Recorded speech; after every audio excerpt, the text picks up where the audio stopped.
Her name was May Callaway, and she had been a good wife for 11 years. She had not been a perfect wife, because perfect wives exist only in the stories that men tell each other, and in the quiet lies that women tell themselves when they are trying to make sense of something that does not make sense. But she had been good in the ways that mattered, faithful and steady and present, attentive to the small things that hold a life together the way mortar holds stone, invisible until it is gone. She ironed his shirts every Monday morning. This was not something Thomas had asked for. It was something she had begun doing in the first year of their marriage because she loved him, and because loving someone, in her understanding of it, meant attending to the details of their life with care. The iron was heavy, and the work was slow, and on summer mornings the kitchen became unbearable with the heat of it. But she did it every week without complaint, and without expectation of thanks, which is the way most of the real work of a marriage gets done. Thomas Calloway was a good-looking man in the way that some men are good-looking.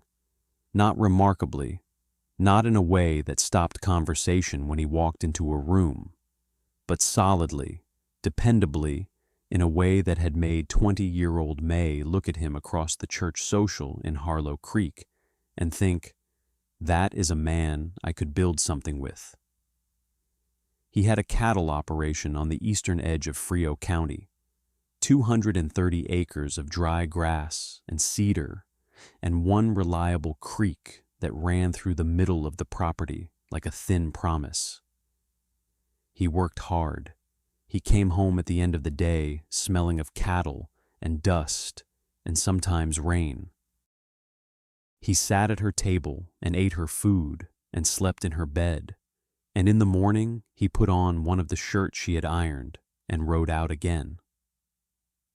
This was their life.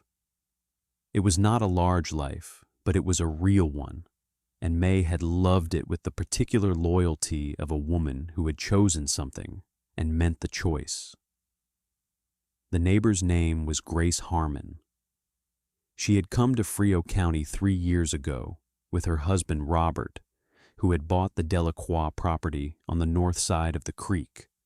40 acres, a small house, more ambition than resources. Robert Harmon was a thin, quiet man who worked his land without complaint and kept to himself in the way of a man who had learned that keeping to himself was safer than the alternative. Grace was different. Grace was the kind of woman who filled a room by entering it, not loudly, not with any obvious performance, but with a quality of presence that made other people more aware of themselves. She had red hair, which in Frio County in 1881 was the kind of detail that people mentioned when they talked about her, as if the hair explained something or needed to be noted as a form of warning. She was perhaps 28 years old. She had a way of laughing at things that were only slightly funny that made the things seem funnier than they were. She brought food when neighbors were sick. She helped with the washing after May had a bad fever in the spring of 1879 and could not get out of bed for a week. May had liked her. That was the part that lived in her chest like a splinter after everything else. She had liked Grace Harmon, and she had been glad to have her as a neighbor, and she had never once, in 3 years of proximity, understood what she was looking at. She found out on a Tuesday in October. It was not a dramatic discovery. There was no confrontation, no caught embrace, no letter fallen from a pocket. It was quieter than that, and in some ways worse for being quiet. The way the most damaging things often arrive not as storms, but as the slow realization that the ground beneath you has been different from what you believed it to be, and has been different for a long time. She had ridden out to the north pasture to check on a section of fence that Thomas had said needed repair. He had been meaning to get to it for 2 weeks, and she had decided to go look herself because waiting for Thomas to get to things had become, in recent months, a way of waiting indefinitely. She took the route along the creek because the ground was easier for the horse, and the creek route ran along the back edge of the Harmon property. She was not looking for anything. She was a woman checking a fence on a Tuesday morning in October, her mind on the work ahead of her, the cool air moving through the dry grass on either side of the creek. She saw Thomas's horse first. It was tied at the back of the Harmon property, behind the barn, in a place where it would not be visible from the road. She knew the horse the way she knew her own hands. The particular dark brown of him, the white marking on the left foreleg, the way he stood with his weight shifted slightly to one side when he was waiting. She had ironed the shirt on the man who owned that horse just that Monday morning. She stopped her own horse on the far side of the creek, and she looked at Thomas's horse tied behind the Harmon barn, and she was very still for a long time. She did not cry. Not then. What she felt in that first moment was not grief, but something colder and more fundamental. The sensation of a floor giving way. The particular vertigo of understanding that the shape of your life has been different from what you believed, and that you have been the last person to know it. She turned her horse around and rode home. She put the horse in the barn, and she went into the kitchen, and she stood at the counter for a long time, looking at nothing. The kitchen was the same kitchen it had always been. The same window with the same curtains she had made from cloth, bought at the dry goods store in Harlow Creek 4 years ago. The same iron hanging on its hook by the stove. The same table where Thomas sat every evening and ate the food she cooked and looked at her with the eyes of a man she had believed she knew. She made coffee because she needed something to do with her hands. She sat at the table and drank the coffee, and she thought very carefully, the way she thought about serious things, without rushing, without letting the emotion move faster than the understanding. She had always been a woman who needed to understand before she could feel, or perhaps more accurately, a woman who used understanding as a way of managing the feeling until she was somewhere private enough to let it arrive in full. She thought about the past year. She went back through it the way you go back through a house after a storm, checking each room for damage, and she found damage in places she had not thought to look. Moments she had filed as Thomas being tired, Thomas being preoccupied, Thomas being simply the quiet version of himself that appeared sometimes, and that she had accepted as part of the ordinary variation of a man's moods. She found evenings when he had come home later than expected and offered no particular explanation, and she had not asked because she trusted him. She found Sunday mornings when he had ridden out early, saying he needed to check the cattle, and had come back in the afternoon with clean hands. Clean hands.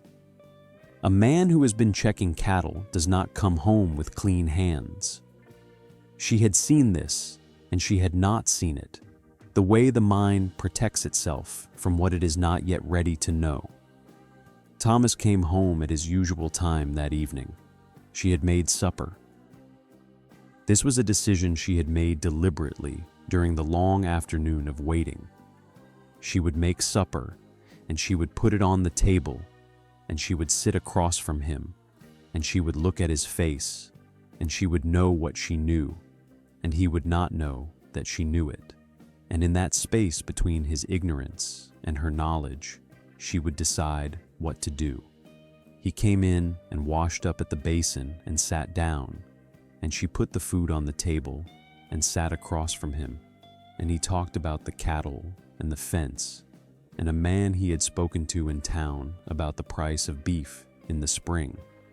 And she listened, and she answered when answers were required, and she watched his face.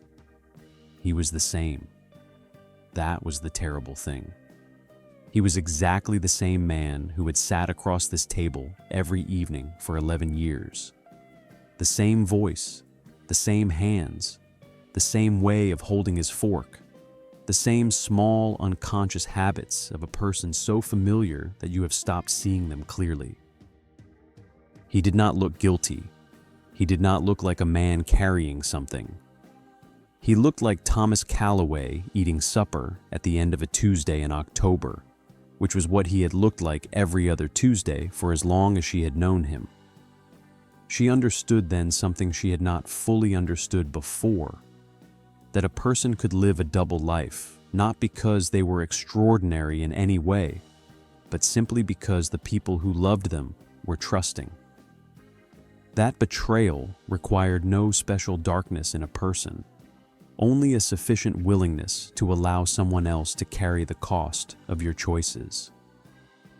After supper, he sat on the porch and smoked his pipe the way he did sometimes in the evenings, and she cleaned the table and washed the dishes and dried them and put them away, and the ordinary sounds of the house went on around her like water going on around a stone, and she felt the full weight of it arrive then, not as anger, not yet, but as grief, deep and clean and total, the grief of losing something you had believed in completely. She pressed her hands flat against the kitchen counter, and she breathed. She did not sleep that night. She lay beside him in the dark and listened to him breathe, and she thought about 11 years. She thought about the first winter, when the cattle operation had nearly failed, and they had sat at this same table going over the numbers together, night after night, finding ways to hold on. She thought about the spring of 1876, when she had lost a child at 4 months, and he had sat on the edge of the bed and held her hand without saying anything, because there was nothing to say, and she had been grateful for the silence of him.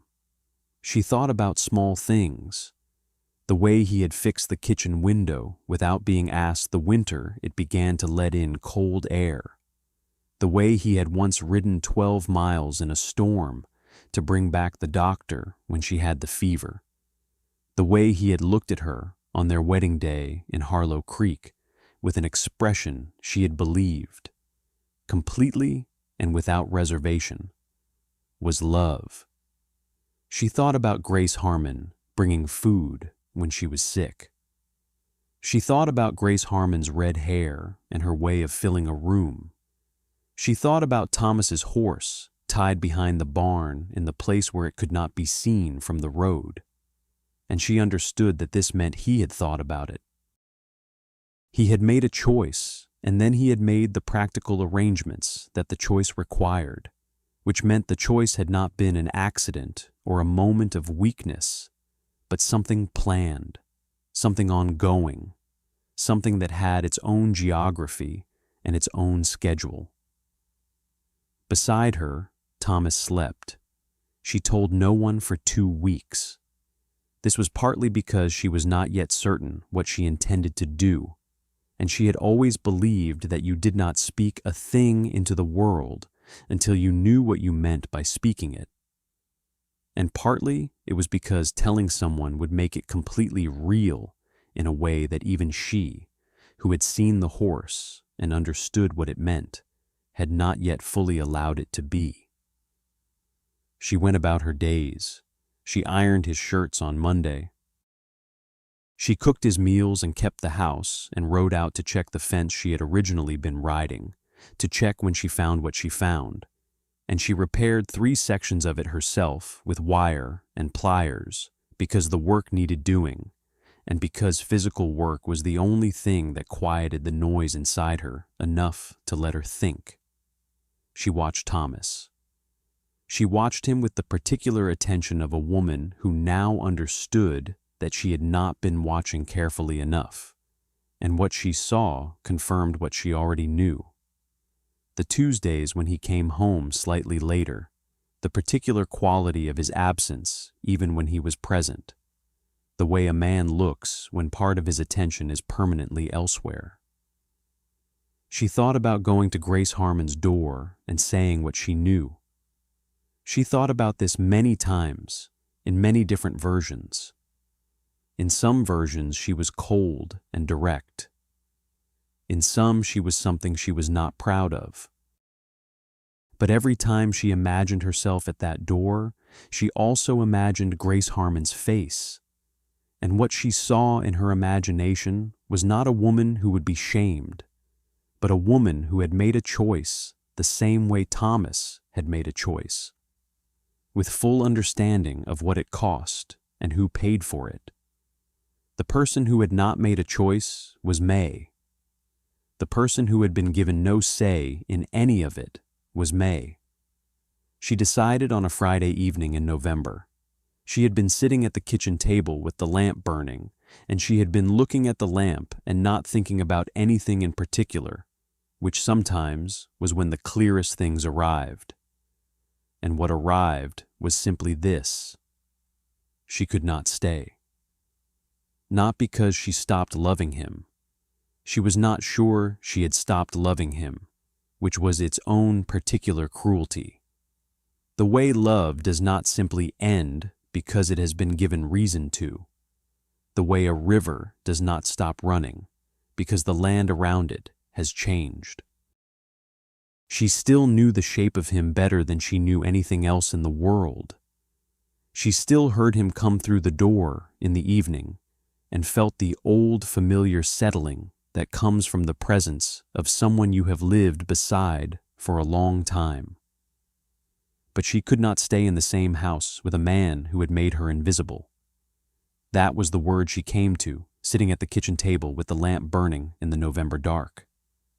Not betrayed, not wronged, invisible. She had been so thoroughly trusted by him, so completely taken for granted in the way that only very familiar things are taken for granted, that he had made his entire other life within sight of hers and had simply counted on her not looking. She had been looked through.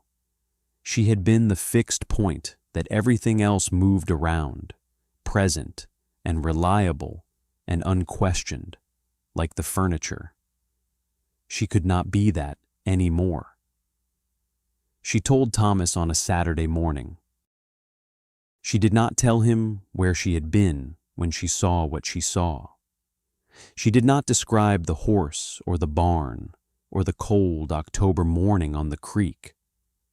She told him simply that she knew, and she said it in the way she said things that were true, plainly, looking at him, without drama and without cruelty. She watched his face.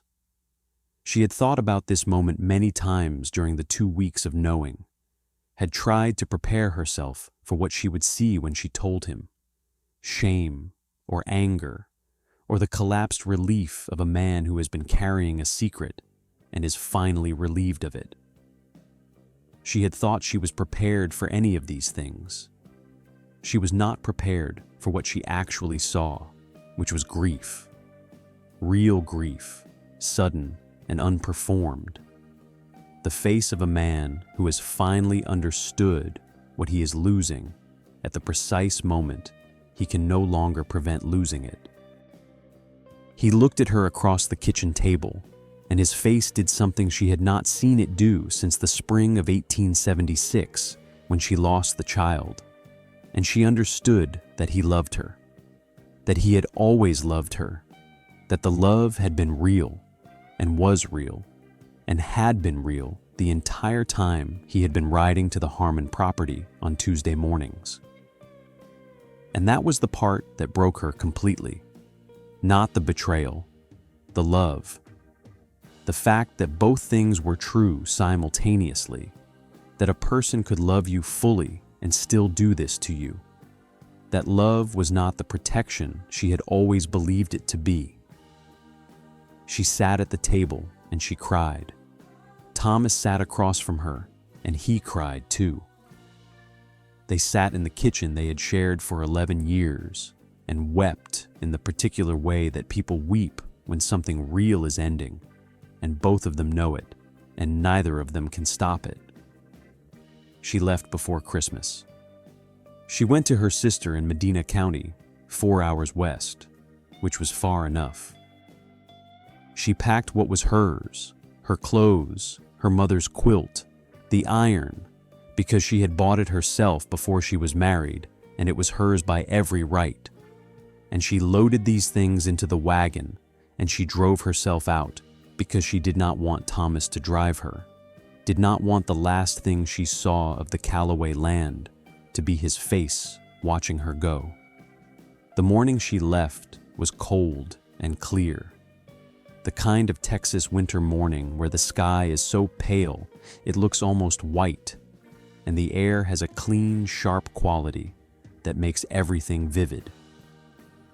She drove the wagon out through the gate, and she turned west on the road, and she did not look back. She thought about the creek. She thought about the horse tied behind the barn. She thought about 11 years of Monday mornings with the iron.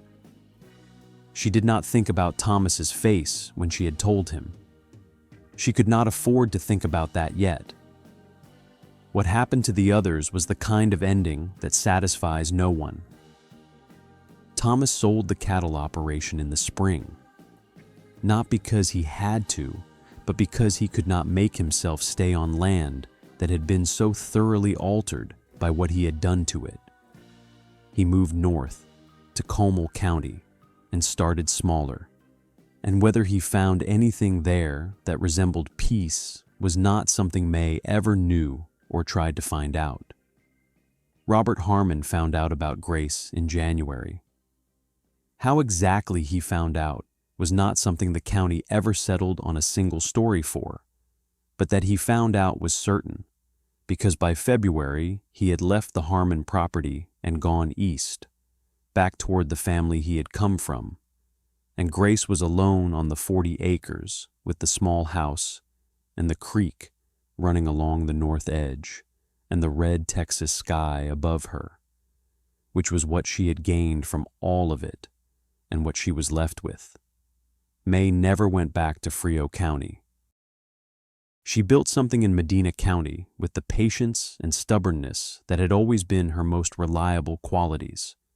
A small house first, then a small business, taking in sewing, which she had always been good at, and which in a town of any size was work that never ran out. She was not happy in the way she had been happy before she knew what she knew, because that kind of happiness belongs to a particular kind of innocence, and innocence, once gone, does not return.